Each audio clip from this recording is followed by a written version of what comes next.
आपकी बिल्ली भी हीट के ऊपर आ गई है तो ये गलतियां कभी मत करिएगा, वरना आपको आगे जाकर इस चीज़ का बहुत ज़्यादा नुकसान उठाना पड़ेगा।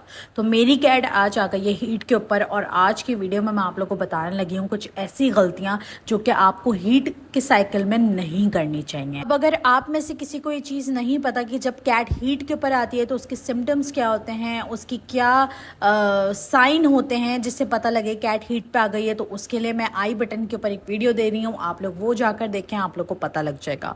काफ़ी सारे लोगों को ये बात पता ही नहीं लग पाती कि उनकी कैट हीट पे आई हुई है। वो ये समझते हैं कि उनकी कैट के पेट में दर्द हो रहा है या उसकी तबीयत ख़राब है या उसे बुखार है, और वो उल्टी सीधी दवाइयाँ अपनी कैट को दे रहे होते हैं या फिर इंजेक्शन वगैरह लगाकर आ जाते हैं। जो कि आजकल मैं अपनी वीडियोज़ के कमेंट बॉक्स में ज़्यादातर यही चीज़ देख रही होती हूँ कि वो एक दूसरे को कमेंट करके बोल रहे होते हैं कि आप जाके इंजेक्शन लगवा लें, आपकी कैट दोबारा हीट पे नहीं आएगी। अगर कोई हीट पे लाना चाहता है उसके लिए इंजेक्शन लगवा रहा होता है, कोई हीट पे नहीं लाना चाहता उसके लिए इंजेक्शन लगवा रहा होता है, या फिर किसी को मीटिंग वगैरह नहीं करवानी है तो उसके लिए दवाइयाँ मेडिसिन वगैरह दे रहा होता है। तो ये चीज़ बहुत ज़्यादा गलत है।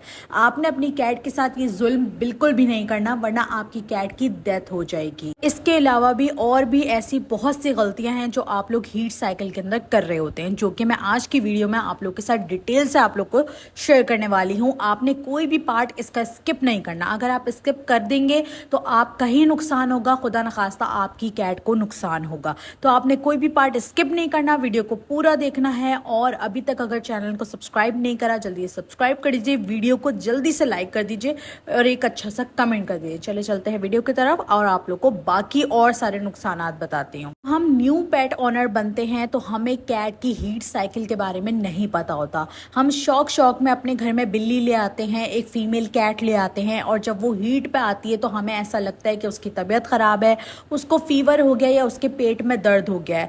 तो हम इस चीज़ से परेशान होकर उसके लिए अलग अलग चीज़ें करना स्टार्ट कर देते हैं और हमें ये भी नहीं पता होता कि इसका कितना ज़्यादा नुकसान हमारी कैट के ऊपर पहुँचेगा।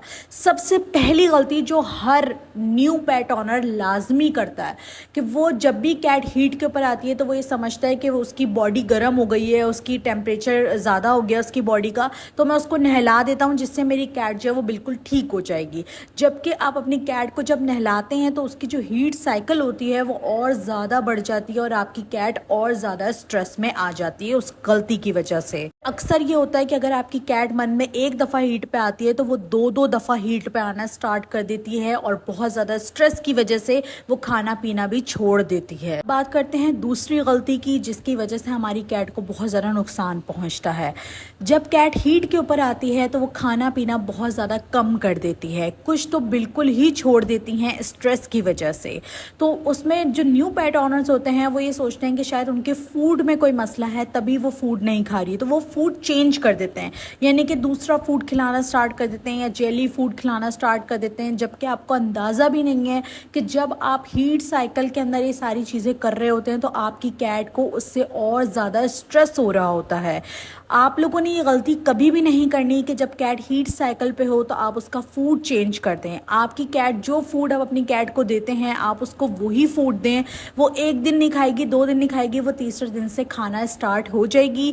हीट साइकिल में कैट स्ट्रेस की वजह से जो है वो अचानक खाना छोड़ देती है या फिर कम कर देती है। आप ये गलती कर देते हैं कि आप अपनी कैट की डाइट चेंज कर देते हैं, उसको कोई और डाइट देना स्टार्ट कर दे तो आपकी कैट को लूज मोशन लग जाएंगे, उसको डायरिया हो जाएगा।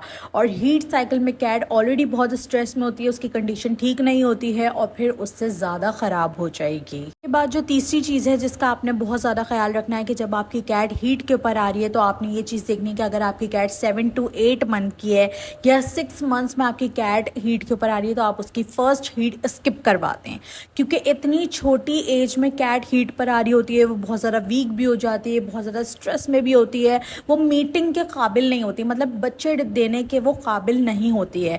जैसे कि जैसे आप ये देख सकते हैं कि मेरी कैट है, अब ये 1 मंथ की, ये 2 मंथ्स की है, ठीक है।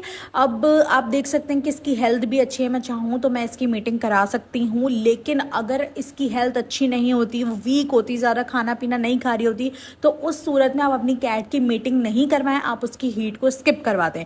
कोशिश करिए कि जब तक आपकी कैट वन ईयर की ना हो जाए, 1 साल की ना हो जाए, तब तक आप उसकी मीटिंग ना कराएं, वरना उसके प्री मेच्योर बच्चे डिलीवर होंगे और उस सूरत में कैट को इतनी अक्ल समझ भी नहीं होती है कि वो अपने बच्चों का ख्याल किस तरीके से रखे, तो वो खुद ही अपने बच्चों को मार देती है। अक्सर कैट अपने बच्चों को खुद ही मार देती हैं इसी वजह से। इसके बाद जो न्यू पेट ऑनर्स होते हैं वो अक्सर ये गलती करते हैं कि मीटिंग करवाने के लिए वो किसी भी मार्केट में अपनी कैट को देकर आ जाते हैं, बिना ये सोचे समझे कि उनकी कैट की जिसको आप देकर आ रहे हैं वो उस तरीके से केयर करेंगे जैसे आप करते हो या नहीं।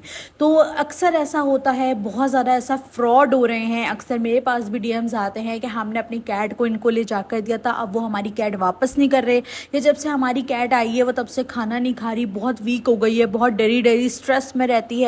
तो अक्सर ये सारी चीज़ें होती हैं। तो जब भी मीटिंग करवाएं, कोशिश करें कि अगर किसी को आप जानते हैं, किसी के पास मेल कैट है, तो आप उसको अपने पास बुला लें, वरना तो आप उनको दे आए, लेकिन कोई जानने वाला हो तो ठीक है। लेकिन इस तरह से जो मार्केट वगैरह होती हैं उनके अंदर जाकर देने की ज़रूरत नहीं है अपनी कैट को, वरना वो ये करते हैं कि वो बहुत ज़्यादा फ्रॉड कर रहे हैं आजकल। वो आपकी कैट ले लेते हैं, फिर आपको वापस नहीं करते, बोल देते हैं भाग गई है, कुछ इस तरीके से बहाना बना देते हैं और आपको आपकी कैट मिलती भी नहीं है। तो आपने इस चीज़ का भी बहुत ज़्यादा ख्याल रखना है। दूसरा ये कि आपने मीटिंग कराने से पहले ये देखना है कि आपकी कैट को फंगल इन्फेक्शन वगैरह तो नहीं है, कोई डिजीज़ वगैरह तो नहीं हुई, क्योंकि मीटिंग करवाने के बाद आप उसका ट्रीटमेंट नहीं करवा सकते, तो वो सारी चीज़ें उसके बच्चों के अंदर भी आएंगी। तो जब आप मीटिंग करवाएं तो आप ये देखेंगे मेल कैट में भी ये सारी चीज़ें नहीं होनी चाहिए और ना ही फीमेल कैट के अंदर ये सारी चीज़ें होनी चाहिए। के बाद जो चीज़ है जिसका आपने बहुत ज़्यादा ख्याल रखना है कि जब आपकी कैट हीट पे आती है तो आप उसको अननेसेसरी स्ट्रेस नहीं दें। अब अननेसेसरी स्ट्रेस से मुराद ये है कि आपने उसके नेल्स वगैरह कट नहीं करने, आपने उसको बाथ वगैरह नहीं देना, आपने उसकी वैक्सीनेशन नहीं करवानी, उसकी डिवॉर्मिंग वगैरह ये सारी चीज़ें आपने हीट साइकिल के अंदर नहीं करवाना। जब हीट साइकिल गुजर जाए उसके बाद आप उसकी सारी चीज़ें उसको करवा सकते हैं। इसके साथ साथ आपने इस चीज़ का भी ख्याल रखना है कि बहुत सारे लोग ये गलती करते हैं कि जब कैट हीट पे आती है तो वो अपने घर से कैट को बाहर निकाल देते हैं और वो बोलते हैं कि बाहर से घूम फिर के आ जाएगी, जबकि ऐसा कुछ भी नहीं होता। कैट बाहर से मीटिंग करके आ जाती है और फिर जब बच्चे होते हैं तो वो स्ट्रे किटन्स होते हैं। फिर लोग बोलते हैं कि अब हम क्या करें, हम इनको बाहर निकाल दें या बाहर फेंक दें, इस तो हम सेल भी नहीं कर सकते, हमें उसको अपने साथ रखना भी नहीं चाहते हैं। तो प्लीज़ इस तरह की गलती ना करा करें। अगर आप बच्चे नहीं करवाना चाहते हैं, अगर आप मीटिंग नहीं करवाना चाहते, तो आप अपनी कैट को स्प्रे करवा दें, वो ज़्यादा बेहतर है, उसकी हेल्थ भी अच्छी हो जाएगी और वो एक अच्छा पेट बन के आपके साथ रहेगी। अगर मेल कैट है तो आप उसको न्यूटर करवा दें, इसके बाद आपकी कैट की हेल्थ बहुत ज़्यादा अच्छी हो जाएगी। बट ये सारी गलतियों से गुरेज करें जो कि मैंने आप लोगों को बताई हैं, क्योंकि आगे जाकर ये सारी गलतियां आपकी कैट के लिए बहुत ज़्यादा ही नुकसानदेह हो जाती हैं, बहुत ज़्यादा जानलेवा हो जाती हैं। खुदा ना खास्ता आपकी कैट मर भी जाती है अगर वो बार बार हीट के ऊपर आ रही है, आप ना ही उसकी नीड पूरी कर रहे हैं, आप उस ना मीट करवा रहे हैं ना ही स्प्रे करवा रहे हैं, तो आपकी कैट के न्यूट्रस में जो है वो पस पड़ सकता है, उसको कैंसर भी हो सकता है और भी बहुत सारी चीज़ें हो सकती हैं।